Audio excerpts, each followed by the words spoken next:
तीर्थक्षेत्र दिंडोर येथे श्री सद्गुरू धाणलिंगेश्वर महाराज स्मरणोत्सवाचा भव्य असता श्री नागनाथ महाराज लिंगास व श्री धाणलिंगेश्वर महाराज मूर्तीवर रुद्राभिषेक झाला।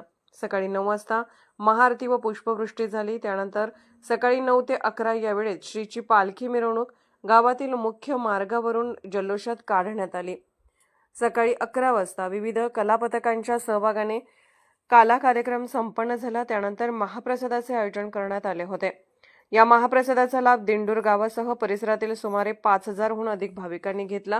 या प्रसंगी श्री वीर महंता शिवाचार्य स्वामीजी यांच्या शुभ हस्ते कालाप्रसाद वितरण झाले। त्यांनी उपस्थित भाविकांना मार्गदर्शन करत आशीर्वाद दिले। कार्यक्रमात दीप प्रज्वलन करून सुरुवात करण्यात आली। सर्व पाहुण्यांचा पुष्पहार, शाल व श्रीफळ देऊन सत्कार करण्यात आला। श्री धाणलिंगेश्वर सार्वजनिक विश्वस्त मंडळ दिंडोर यांच्या वतीने भाविकांची सेवा करण्यात आली।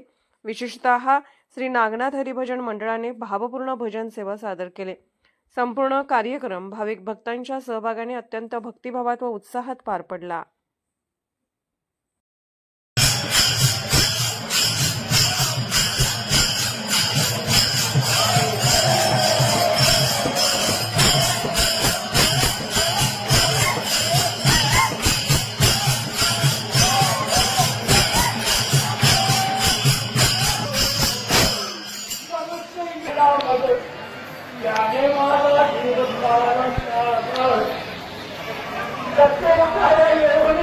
समर्पिस्तात।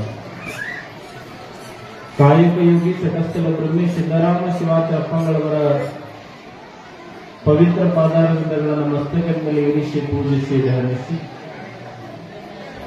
ವೇದಿಕೆ ಮೇಲೆ ವಿರಾಜಮಾನರಾಗಿ ಕಾರ್ಯಕ್ರಮಗಳಲ್ಲಿ ಉಪಸ್ಥಿತರಿರುವಂತಹ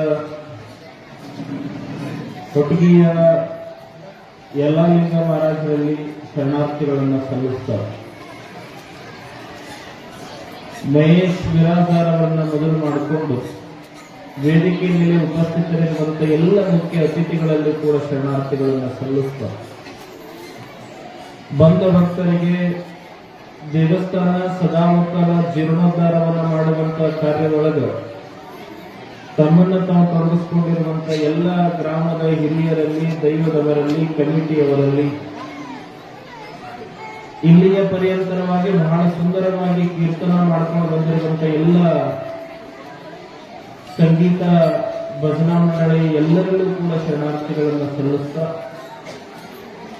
ಇಷ್ಟು ಮಳೆ ಇದ್ರೂ ಕೂಡ ವರ್ಷದೊಳಗೆ ಒಂದು ದಿನ ಅಪ್ಪನ ಜಾತ್ರೆಯನ್ನ ಬಹಳ ಸುಂದರವಾಗಿ ನೋಡಬೇಕಂತ ತಿಳ್ಕೊಂಡು ಮೈ ತೊಯ್ದ್ರೂ ಕೂಡ ಪರವಾಗಿಲ್ಲ, ಮನಸ್ಸು ಮಾತ್ರ ತಣ್ಣಗಿರಬೇಕಂತ ತಿಳ್ಕೊಂಡು ಆಗಮಿಸಿರುವಂತ ವಾತ್ಸಲ್ಯ ಮೂರ್ತಿಗಳಾಗಿರುವಂತ ತಾಯಿ ಬಳಗವೇ, ತಂದೆ ಬಳಗವೇ ಮತ್ತು ಮಕ್ಕಳೇ ತಮ್ಮೆಲ್ಲರ ಅಂತರಾತ್ಮದಲ್ಲಿ ಅಡಗಿರುವಂತಹ ಪರಶಿವ ಜ್ಯೋತಿಗೆ ಶರಣಾರ್ಥಿಗಳು।